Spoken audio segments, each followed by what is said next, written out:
आप सभी का हमारे YouTube चैनल पर बहुत बहुत स्वागत है। पिछले वीडियो में हमने B vector is equal to mu zero N I R square upon 2 R square plus X square की पावर 3/2 एक्स कैप यहाँ तक हमने पढ़ लिया था। इसका बिना सदिश रूप या परिमाण के रूप में बी का जो फॉर्मूला था वो ये समीकरण 5 में दिया हुआ था। यहाँ तक तो हमने पिछले वीडियो में पढ़ ही लिया था। अब इसकी कुछ केस हैं, उन केस के हिसाब से हम इसको अभी याद करेंगे, समझेंगे आगे कि इसकी क्या क्या केस हो सकती हैं। तो देखिएगा, पहला केस फर्स्ट, और केस फर्स्ट का है यहाँ पर कि कुंडली के केंद्र पर चुंबकीय क्षेत्र, मतलब जो कुंडली का जो सेंटर है उस सेंटर पर कितना चुंबकीय क्षेत्र होगा वो हम उस फॉर्मूले की सहायता से ज्ञात करना चाह रहे हैं। जो फॉर्मूला हमने समीकरण 5 में अभी देखा था वो फॉर्मूला था कुंडली के अक्ष पर उत्पन्न चुंबकीय क्षेत्र का।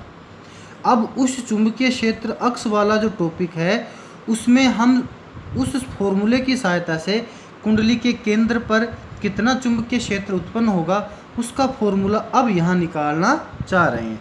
हालांकि कुंडली के केंद्र पर उत्पन्न चुंबकीय क्षेत्र का एक और मेथड हमने पिछले टॉपिक में पढ़ लिया था, आप देख सकते हो।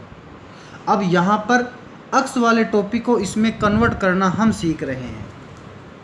तो देखिएगा आप कि ये जो हमारा फॉर्मूला था कि b बराबर mu zero N I R square upon 2 R square plus X square की पावर 3/2। यहाँ x क्या था? x था कुंडली के केंद्र O से बिंदु P की दूरी, ये था।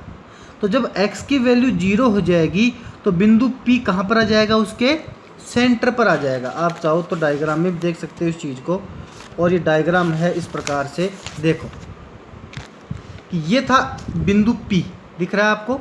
जब और ये है x, मतलब यहाँ से यहाँ तक की दूरी क्या है? x है। तो जब बिंदु P यहाँ से हटकर यहाँ आ जाएगा अर्थात कुंडली के केंद्र पर आ जाएगा तो x के मान क्या हो जाएगा? 0 हो जाएगा। और x का मान 0 हो जाएगा तो समीकरण 5 में हम x का मान क्या रख दें? अगर 0 रख दें तो हमें कुंडली के केंद्र पर उत्पन्न चुंबकीय क्षेत्र की वैल्यू प्राप्त हो जाएगी। तो देखिएगा आप, ये फॉर्मूला बन जाएगा अब कि कुंडली के केंद्र पर उत्पन्न चुंबकीय क्षेत्र का मान, और ये हो गया कि केंद्र के लिए x बराबर 0 समीकरण 5 में रखने पर, तो b बराबर हो गया mu zero N I R square upon 2 R square plus 0 की पावर 3/2। 0 हमने जोड़ा तो 0 लिखो या नहीं लिखो कोई फ़र्क नहीं पड़ता। अब आर स्क्वायर की पावर 3/2 है, तो जो देखो 2 भी घात में है और 3/2 भी घात में है, तो ये जो घात से घात क्या हो जाएगा? कट जाता है। कैसे? इस 2 से ये 2 कट जाएगा। मैं तो यहाँ लिख के दिखो दोबारा आपको अलग से। ये जो आर स्क्वायर है इसकी पावर क्या है? 3/2 है। तो मतलब कि ये भी पावर है और ये भी पावर है, और ऐसी पोजीशन में इस 2 से ये 2 कट जाएगा और बच जाएगा आर की पावर 3। बिल्कुल छोटी सी बात मैंने आपको बताई है, क्योंकि कुछ स्टूडेंट्स को ये बात समझ में नहीं आती कि आया कैसे है। तो इस तरीके से यहाँ आर की पावर 3 आ गया, बाकी सब कुछ मैंने सेम उतार रखा है। अब आर स्क्वायर से आर की पावर 3 को काट सकते हैं, तो नीचे क्या बच जाएगा? आर बच जाएगा। तो ये हो गया B centre is equal to mu zero N I upon 2r। आप देख सकते हो ये का ये फॉर्मूला हमने पहले जो कुंडली के केंद्र पर उत्पन्न चुंबकीय क्षेत्र की जो हमने बात की थी, सेम वही चीज़ यहाँ पर है, और अब ये हो गया वही फॉर्मूला। अगली बात कि यदि केस सेकंड है, केस सेकंड कि यदि x ग्रेटर देन r, मतलब कि r तो कुंडली की त्रिज्या है, x उसकी दूरी है सेंटर से बिंदु P की। अगर वो दूरी बहुत ज़्यादा हो किसकी तुलना में? त्रिज्या की तुलना में, मतलब त्रिज्या तो कम हो और ये उसकी अक्ष वाली दूरी बहुत ज़्यादा हो, उस पोजीशन में चुंबकीय क्षेत्र की वैल्यू कितनी होगी वो हम इसमें फाइंड आउट करना चाह रहे हैं। तो देखिएगा आप, जब x का मान r से बहुत बड़ा है तो एक्स स्क्वायर का मान आर स्क्वायर से और भी ज़्यादा बड़ा रहेगा। जब जैसे मान लो 2 की वैल्यू 0.5 से बड़ी होती है तो 2 का वर्ग क्या हो गया? 4। 0.5 का वर्ग क्या हो गया? 0.25। ध्यान समझना मेरी बात को कि जब हम जैसे मान लीजिए 0.5 है और 0.5 का मैं स्क्वायर करूँगा ना तो ये आ जाएगा 0.5 गुणा 0.5 और ये हो गया 0.25। क्लियर। और अगर मान लीजिए x की वैल्यू 2 है तो 2 गुणा 2 बराबर हो गया 4। तो देखो अब 4 और ये 0.25 के बीच बहुत ज़्यादा अंतर हो गया। हालांकि यहाँ 2 और 0.5 के बीच अंतर कम था, तो यहाँ तो देखो 2 बार ग्रेटर का चिन्ह लगाया और यहाँ पर हमने 4 बार ग्रेटर का चिन्ह लगा दिया। इसका मतलब ये हो गया कि वर्ग कर देने पर ये जो डिफरेंस है बहुत ज़्यादा हो जाता है। और इस पोजीशन में 4 की तुलना में 0.25 को हम नगण्य मान के छोड़ सकते हैं। इसी पैटर्न पर जो छोटी संख्या है उसको हम इस बड़ी संख्या की तुलना में नगण्य मानकर छोड़ सकते हैं। तो हम कहेंगे अतः कैपिटल आर स्क्वायर को एक्स स्क्वायर की तुलना में नगण्य माना जा सकता है। और आप नगण्य मान लीजिए, आपको नगण्य मानने का एक ही तरीका है कि जो संख्या छोटी है उसको 0 लिख लो बस। आर स्क्वायर छोटी है ना तो उसको क्या लिख दो 0। तो सूत्र वही था समीकरण 5 वाला। तो यहाँ R square plus X square था, आपको ध्यान होगा। तो एक्स स्क्वायर तो बच गए ऐसे कैसे, क्योंकि ये तो बड़ा है, पर आर स्क्वायर चूँकि छोटा है इसलिए यहाँ उसकी जगह मैंने क्या रख दिया है 0 रख दिया है। अब वही बात आएगी यहाँ पर 0 एक्स स्क्वायर के बराबर रहेगा। अब 2 से 2 कट जाएगा तो क्या बनेगा x की पावर 3। बस ये क्या बन गया b mu 0 N I R square बटा 2 x की पावर 3। और पोजीशन क्या है x greater than capital R. समझ में आपको आ गया होगा। अब मैं आगे बढ़ता हूँ केस थर्ड में। केस थर्ड को देखो कि जब x बराबर r बटा 2 हो, मतलब कि x का जो मान है ना वो त्रिज्या का आधा हो। तो जो समीकरण 5 है उसमें हम x की जगह r बटा 2 रखेंगे। सबसे पहला काम यही है। तो देखो b इंडिकेट करने के हिसाब से यहाँ x बराबर r बटा 2 रखा मैंने। तो ये बन जाएगा mu 0 N I R square बटा 2 R square plus R square बटे 4 की होल पावर 3 बटा 2। क्यों? क्योंकि जब मैं x की जगह r बटा 2 रखूँगा तो चूंकि x का स्क्वायर था तो r बटे 2 का स्क्वायर करेंगे तो r स्क्वायर बटे हुए 4 बन जाएगा। ऐसे ही r square plus r square बटे 4 हमें प्राप्त हो जाएगा। और हम आगे इसको लेके चलें तो देखो अब ये हो जाएगा। इसको भी यहीं समझा देता हूँ मैं, बाद में आपको चक्कर पड़ेगा कि ये तो 1 है और ये क्या है 1/4 है। और 1 और 1/4 मिलकर कितना बनता है पता आपको?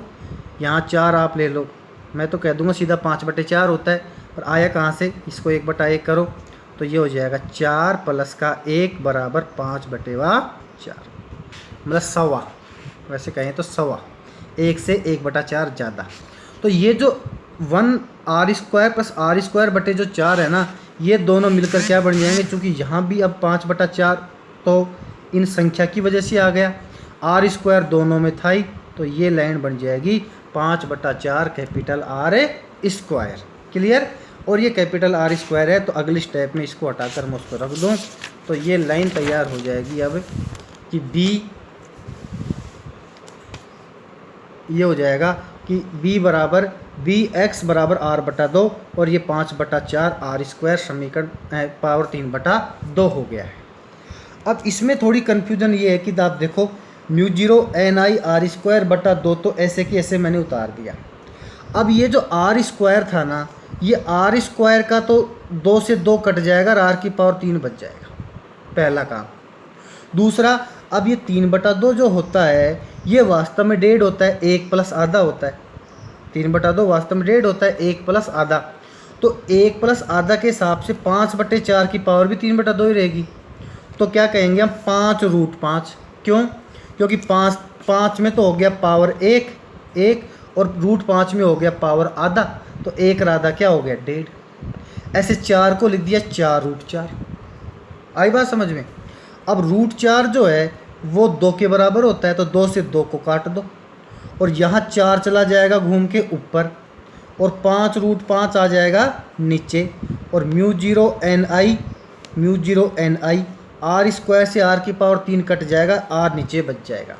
तो इस प्रकार से जब x का मान r/2 के बराबर होगा उस पोजीशन में ये फॉर्मूला तैयार हो जाएगा। आगे समझो इसको। कुंडली के कारण उत्पन्न चुंबकीय क्षेत्र B, ये तो B रहा, तथा x के मध्य ग्राफ खींचने पर, x के मध्य ग्राफ खींचने पर निम्न ग्राफ प्राप्त होता है। भाई फॉर्मूला तो हमारे पास समीकरण 5 में दे रखा था। उस फॉर्मूले के आधार पर जब B और x के बीच हम ग्राफ खींचें, किस किस के बीच में, B और x के बीच में जब हम ग्राफ खींचें तो हमें ऐसा ग्राफ मिलेगा। ये तो B है, ये x है। तो जब x का मान जब 0 हो जाएगा तो उस समय b का मान किसके बराबर रहेगा, b केंद्र के बराबर रहेगा। तो उस समय मान लीजिए ये हमें b प्राप्त हो गया, इसलिए इस पॉइंट को मैं कह रहा हूँ b केंद्र, अर्थात उसके केंद्र पर उत्पन्न चुंबकीय क्षेत्र मैंने कह दिया इसको। आगे जब इसको ग्राफ खींचेंगे तो ये ग्राफ इस प्रकार से ढलेगा और फिर इसका इस प्रकार से। तो दोनों की ढाल अलग अलग, देखो इसकी ढाल ऐसे है इसलिए इस ढाल को क्या कहा है, धनात्मक कहा है। इसकी ढाल ऐसे है इसलिए इसकी ढाल को क्या कहा हमने, ऋणात्मक कहा। तो यहाँ इसकी ढाल धनात्मक है और यहाँ इसकी ढाल ऋणात्मक है। जब r/2 होगा तो या माइनस का r/2 होगा तो माइनस के r/2 वैल्यू हम लेके चलें या माइनस का x वैल्यू लेके चलें तब तो इधर का ग्राफ बनेगा, और प्लस की लेके चले तो इधर का ग्राफ प्राप्त होगा। तो माइनस r/2 पर तो P1 बिंदु प्राप्त होता है और प्लस का r/2 पर P2 बिंदु प्राप्त होता है। तो ये P1 और जो P2 हैं ये क्या कहलाते हैं, ये कहलाते हैं नति परिवर्तन बिंदु। क्या कहलाते हैं ये, नति परिवर्तन बिंदु। क्यों, क्योंकि इन बिंदुओं पर इस ग्राफ की जो वक्रता है वो शून्य है। क्यों, क्योंकि इस बिंदु के ऊपर तो धनात्मक वक्रता है, इस बिंदु के नीचे ऋणात्मक वक्रता है, तो इस बिंदु पर शून्य वक्रता होगी। कैसी होगी, शून्य वक्रता। अब मैं आगे बात कर लूँ ध्यान से कि x लेस देन r/2, देखो ये 0 है, ये r/2 है, इसका मतलब इससे इसके बीच में जो x की वैल्यू है वो r/2 से कम है, तो लिख दिया x लेस देन r/2। और यहाँ इसके आगे चलें तो x की वैल्यू r/2 से बड़ी है, तो x ग्रेटर देन r/2, कोई दिक्कत नहीं होगी इसको। अब देखो आगे, वक्र में दो बिंदु P1 तथा P2 होते हैं, दिख रहा था आपको थोड़ी देर पहले, जिन पर वक्रता शून्य होती है, जिन पर वक्रता शून्य होती है। इन बिंदुओं को नति परिवर्तन बिंदु कहते हैं। ये मैंने आपको पहले कह दिया था कि इन पर वक्रता शून्य, इसलिए इन्हें क्या कह देते हैं, नति परिवर्तन बिंदु कहते हैं। Number first point, x less than r/2, देखो x लेस देन r/2 था, इस पर ग्राफ की वक्रता धनात्मक होती है। ग्राफ में दिख ही रहा था कि x लेस देन r/2 पर ग्राफ की वक्रता क्या है, धनात्मक है। दूसरा, x ग्रेटर देन r/2 पर ग्राफ की वक्रता क्या होती है, ऋणात्मक होती है। तीसरा, x बराबर r/2 पर ग्राफ की वक्रता शून्य होती है। ये तीन चीज़ें यहाँ पर लिख रखी है, देखो ध्यान से। नंबर 2 पॉइंट है, x ग्रेटर देन r/2 पर ग्राफ की वक्रता धनात्मक होती है और x बराबर r/2 पर ग्राफ की वक्रता शून्य होती है। और चौथा नंबर है, नति परिवर्तन बिंदु P1 तथा P2 के मध्य की दूरी त्रिज्या कैपिटल R के समान होती है। ये लाइन और समझ लो ग्राफ को देखकर, देखो कैपिटल R के समान ये कैसे है वो देखो। नति परिवर्तन बिंदु P1 P2 थे, इनके बीच की दूरी देखो 0 से r/2, मतलब त्रिज्या की आधी दूरी तो ये और त्रिज्या की आधी दूरी ये, तो आधी आधी कंप्लीट हो गया। इसका मतलब यहाँ से और यहाँ तक की जो दूरी है वो कैपिटल R के बराबर है, और कैपिटल R वास्तव में क्या है, कैपिटल R वास्तव में उस कुंडली की त्रिज्या के बराबर है। इसका मतलब जो नति परिवर्तन बिंदु जो P1 P2 हैं उनके मध्य की जो दूरी होगी वो त्रिज्या कैपिटल R के समान होगी। ये बात यहाँ चौथे नंबर पर लिखी हुई थी कि नति परिवर्तन बिंदु P1 तथा P2 के मध्य की दूरी त्रिज्या कैपिटल R के समान होती है, समान होती है। क्लियर। ये हमारा जो टॉपिक था, जो हमने कल वाले वीडियो में, पिछले वीडियो में शुरू किया था, वो इस वीडियो में कंप्लीट होता है। आप सभी इसे ध्यान से उतारें। PDF में डिस्क्रिप्शन में डाल दूंगा। कई बार क्या कुछ थोड़ा लेट डालता हूँ मैं PDF, टाइम नहीं मिल पाता है, इस वजह से तो आप थोड़ा इंतज़ार कर लें, दोबारा खोल के देख लें। जब मुझे टाइम मिलता है मैं तुरंत PDF डाल देता हूँ, ठीक है। तो आप इसे अच्छे से समझते हुए पढ़ें। ये 7वां जो चैप्टर है काफ़ी बड़ा है, बहुत बड़ा है, और चैप्टर 2 चैप्टर ये अकेला शायद 2 से भी ज़्यादा के बराबर है 7वां चैप्टर। तो काफ़ी बड़ा चैप्टर है, उसमें काफ़ी समय लगेगा। जबकि जो आगे जब बढ़ेंगे हम फिजिक्स से सेकंड की, हालांकि सेकंड नहीं है अभी, वैसे आगे के जो पाठों की हम बढ़ेंगे 9वें 10वें 11वें पाठ की तरफ बढ़ेंगे जब हम, वहाँ चैप्टर अपेक्षाकृत छोटे भी हैं और इनसे सरल भी हैं। ये जो चैप्टर चल रहे हैं फ़िलहाल, ये एक सबसे कठिन चैप्टर हैं। मैथमेटिक्स वाले बच्चों के लिए सिंपल हैं, बाकी बायोलॉजी वालों के लिए काफ़ी कठिन चैप्टर हैं। लेकिन आप अपना धैर्य बनाए रखें, जो हम आगे बढ़ेंगे थ्योरेटिकल पोर्शन बढ़ता जाएगा और ये मैथमेटिकल जो पॉइंट हैं ये घटते जाएंगे। 7वां जो चैप्टर है ये मैथमेटिकल पॉइंटों का सबसे पीक पॉइंट है, सबसे ज़्यादा मैथमेटिकल पॉइंट इसी चैप्टर में आते हैं। आगे आने वाले चैप्टर्स में ये मैथमेटिकल पॉइंट कम हो जाएंगे, धीरे धीरे कम होते होते, और जब फिजिक्स ख़त्म होगी वहाँ पर जाकर ये बिल्कुल ही ख़त्म हो जाएंगे। इसलिए आप धैर्य बनाए रखें और बार बार इनका रिवीजन करते रहें, अपने नोट्स को पीडीएफ के द्वारा कंप्लीट करते रहें। मैंने शुरू से पहले चैप्टर से अब तक के टोटल पीडीएफ डिस्क्रिप्शन में डाल दिए हैं, आप वहां से उसको डाउनलोड करें, उतारें अपने नोट्स की कॉपी में, उसका प्रिंट लें और बार बार इसका रिवीजन करते रहें, तो आपको ज़रूर फ़ायदा मिलेगा। धन्यवाद।